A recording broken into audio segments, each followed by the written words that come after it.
deux personnes. Entre lui, Paul, parce qu'un groupe a pris Paul comme référent, et un autre groupe a pris Apollos comme référent. Donc dans l'église, les deux groupes se battaient. Paul est plus spirituel qu'Apollos. Oh non, c'est faux. Apollos, quand il parle, Dieu se manifeste. Le ciel même s'ouvre. Et il y a un qui témoigne. Et toi, tu étais là lorsque Paul passait, puis on prenait les mouchoirs pour le toucher. Toi, tu ne sais même pas de qui tu parles. On dit, mais et toi-même, tu étais là lorsqu'Apollos a ressuscité les morts. Apollos, c'est le Père.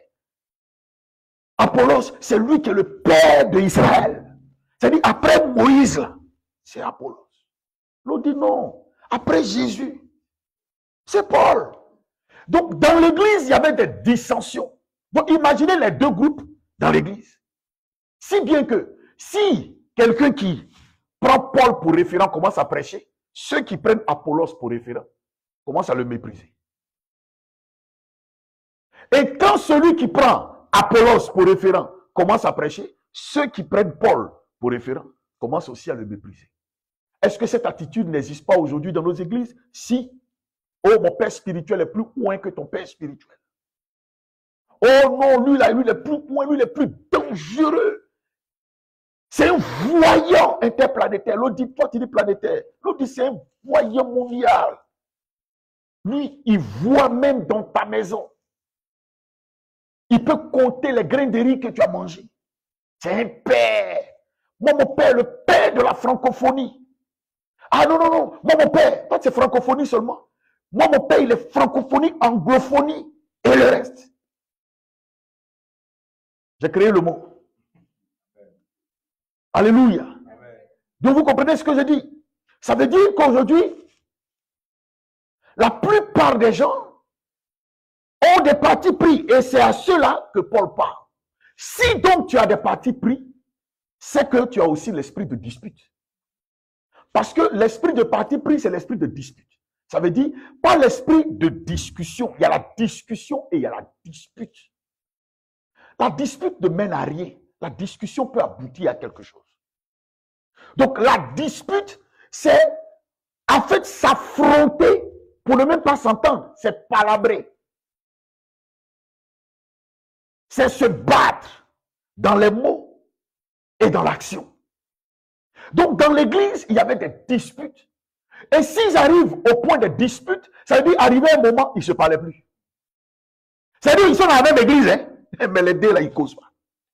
Parce qu'il y a un qui est Paul, et puis il y a l'autre qui est quoi? Apollos. Mais si on joue la musique, quand tous vont danser, là on ne va pas dire la musique de Paul, la musique d'Apollos. Mais quand on finit, chacun va prendre sa part. Et je vais vous expliquer une histoire qui est arrivée en Côte d'Ivoire dans une église où il y avait deux pasteurs. Je ne vais pas vous dire le nom de l'église. Et il a commencé à avoir des scissions. Il y a un qui était pour le pasteur A et un groupe qui était pour le pasteur B. Les palabres ont commencé d'abord par des petits groupes. Et les groupes ont commencé à grossir. On commençait à grossir. Si bien que dans l'église, les gens, chacun s'asseyait en fonction de son groupe. Donc il y avait le groupe du pasteur A à gauche, le groupe du pasteur B à droite. Quand le pasteur A prêche, il faut voir le côté gauche. Oh, père, père. Entendre les autres, c'est des tchourous. Vous voyez, non? Ils n'écoutent pas. Mais quand l'autre doit prêcher, notre papa prêche aujourd'hui. On va tuer la salle. Oui, c'est réel. C'est réel. Notre papa prêche aujourd'hui. Il va tuer la salle. Et c'est son groupe qui se manifeste. Et un jour, l'un des fidèles du groupe A donné une prophétie qui semblait viser le pasteur du groupe B.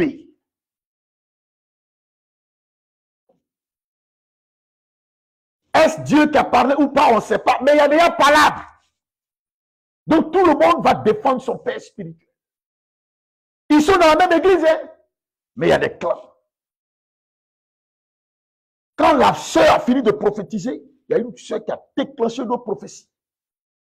Pour contrecarrer la prophétie du groupe A, pour défendre le groupe B et pour attaquer le pasteur du groupe A. que la parole est... En même temps, le groupe B dit Amen. Et donc, quand on voit que ça va de l'autre côté, le groupe A, là, il y a une autre prophétie qui déclenche. Donc, imaginez comment la salle est devenue. Et c'est fini dans parole. L'église est cassée. Voilà à ce type de personnes à qui Paul est en train de parler. Paul dit donc, quand moi je vous parle, malheureusement, je ne vous parle pas comme à des hommes spirituels. Parce que ce que vous faites là, on n'est plus au niveau de je n'ai pas accepté Jésus. On est au niveau maintenant de la maturité. Et de l'acceptation des principes de Dieu. De comment on a grandi avec Dieu. Si tu as grandi avec Dieu, il y a donc des choses que tu ne peux pas faire. C'est vrai, non? Si tu as grandi avec Dieu, il y a donc des choses que tu ne vas pas faire. Par exemple, vous, il y a des comportements que vous n'avez pas, mais que vous aviez quand vous aviez 5 ans. Si on a un vieux qui a 60 ans et qui se comporte comme un enfant de 5 ans, il y a une parole qu'on va lui dire. Attends, tu es vieux et puis tu fais comme les enfants. Parce qu'on connaît le comportement des enfants. Et on se dit qu'à cet âge, il y a une certaine nature, une certaine maturité que tu dois avoir, qui doit être différente de la nature d'un enfant de 5 ans. C'est donc le comportement d'un enfant de 5 ans comme un grand qui va étonner. Mais si un vieux de 60 ans se comporte comme un enfant, ça va aussi étonner et ça va même nous décevoir. Paul s'adresse donc aux Corinthiens. Il dit en vous parlant là, oh, je ne parle pas des chrétiens, je ne parle pas. Là, il n'utilise même plus le nom chrétien. Il utilise maintenant la nature des personnes à qui il parle. D'abord, il ne parle pas à l'homme animal parce que lui n'a pas. Quand on parle à l'homme animal, c'est qu'on l'évangélise. C'est vrai, non? On lui annonce Jésus. Et on lui demande d'accepter Jésus.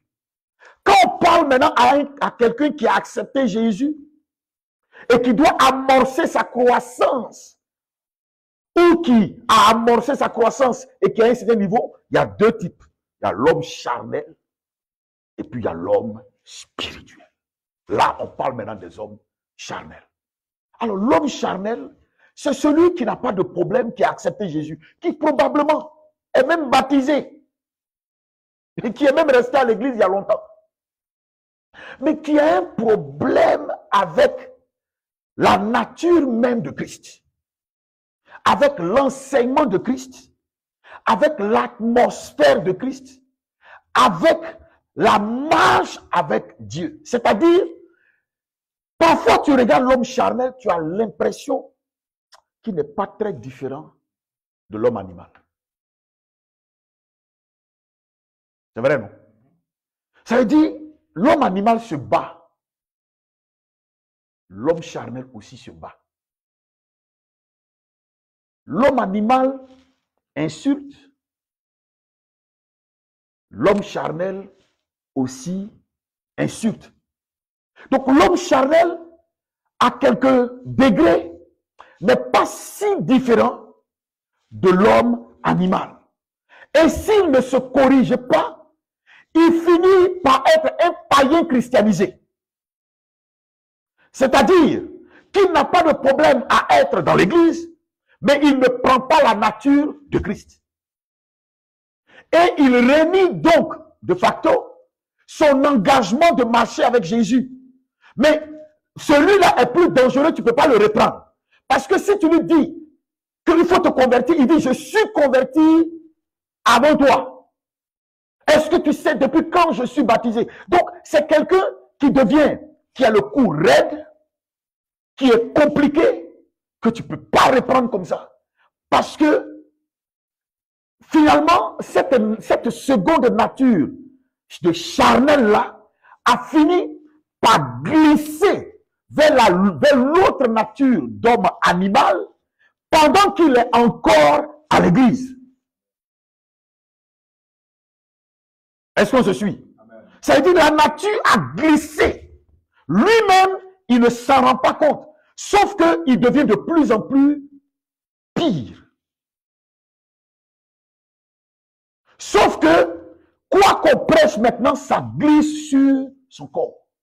Ça n'a plus de place pour se poser. C'est cela, l'homme charnel. L'homme charnel est toujours en porte-à-faux avec tout ce qui peut te rendre spirituel. L'homme charnel part même au point de contredire les Écritures ou de contredire l'action de Dieu dans la vie de quelqu'un.